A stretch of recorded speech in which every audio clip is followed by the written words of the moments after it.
Welcome to Fantasy Sports Live. I am Crazy Gaby, and this is a bittersweet moment.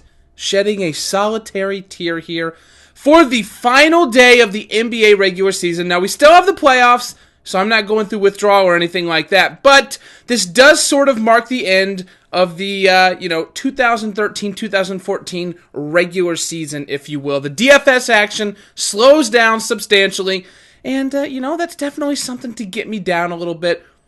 To be honest, though, the NBA has been tough to predict for the past 2 or 3 weeks, so, we'll talk about that in a few moments here, but it's been easing me into this transition as, just so to speak, so I'm not too worried about it. Yesterday was a disappointing day in Major League Baseball with 4 games postponed due to inclement weather.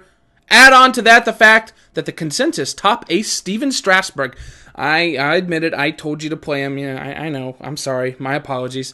Yeah, he got shellacked. He just got completely ran out of the stadium by the Marlins. And I can't seem to figure out this Miami team. They're losing 8 straight, then they're scoring the most runs in the league. I don't get it. They're going to be very interesting to watch moving forward. You should keep your eyeballs, keep them right on them. Quiet night in the NBA with only 2 games as all 30 teams gear up to play this evening. It's going to be a great send-off and a lot of interesting things going on. Again, I promise we'll get to that in just a moment. Over in the NFL, Donald Trump wants to buy the Buffalo Bills? This could mean a resurgence for a club that has been mired in mediocrity for the last 20 years. They really can't land any hot free agents, and it's kind of like the same problem that towns like Milwaukee and Cleveland and Minnesota sort of have. It's cold, it's an undesirable location. They'd much rather just go somewhere else. They don't want anything to do with that. Just stay away. And I think right now, you get a guy like Donald Trump to come in, he's kind of like a Jerry Jones type figure. Maybe he mixes things up a little bit. I could see this actually as a very good thing for the Buffalo Bills. If nothing else, it gets some press on them that was not there before, and God knows they could use it. Now moving over to the NBA for today.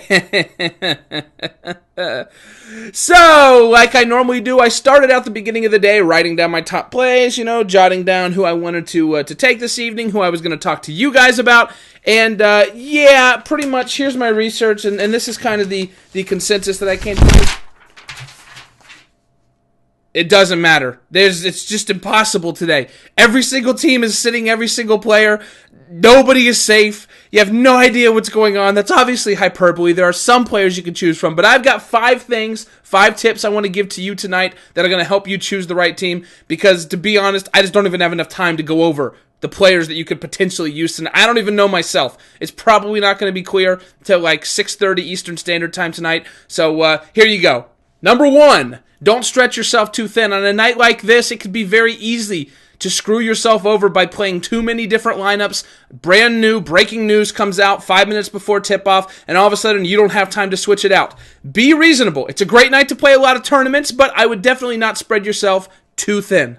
Number 2, understand the playoff scenarios. If X team wins or Y team loses, does Z team have something to play for? I don't know. To be honest, I'm going to have to look even deeper into that during the day myself, but understanding the playoff scenarios will let you know which teams still have something to play for, give you a really good idea for who you should be targeting. In that same vein, we come to number 3. Pay up for studs with something to play for. There's not many of them left, but if you see one, get him in your lineup. He's the best chance, whoever that may be, of getting 4 quarters of solid action out of. In the same spirit, number 4, when in doubt, take players from games with something to play for.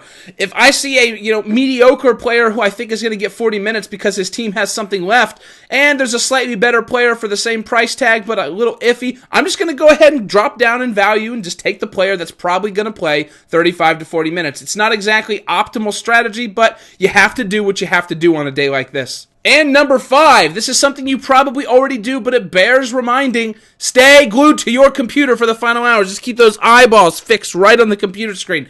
There is absolutely no way we're going to have a clear picture of what the NBA is going to look like this evening until at the very earliest, I'd say around 6 to 6:15 Eastern Standard Time. And it's likely a lot of the games we won't even know until after tip-off. So you need to get as much information as you possibly can in that noggin of yours, and that requires you sitting in your butt right down at the computer until tip-off time. Use those 5 things, and I think you've got a pretty decent shot this evening taking home some daily fantasy basketball money. Now on to the question of the day. Do you think Donald Trump buying the Bills would be a good thing for football? I mean, is it good for another Jerry Jones type, really flamboyant owner to get in the mix? Or do you prefer these guys to stay behind the scenes? You know Trump is going to be like a Cuban. He's, Mark Cuban. He's going to be like a Jerry Jones. He's going to be visible in the media, probably going to try to stick his hands where they don't belong at a couple of times.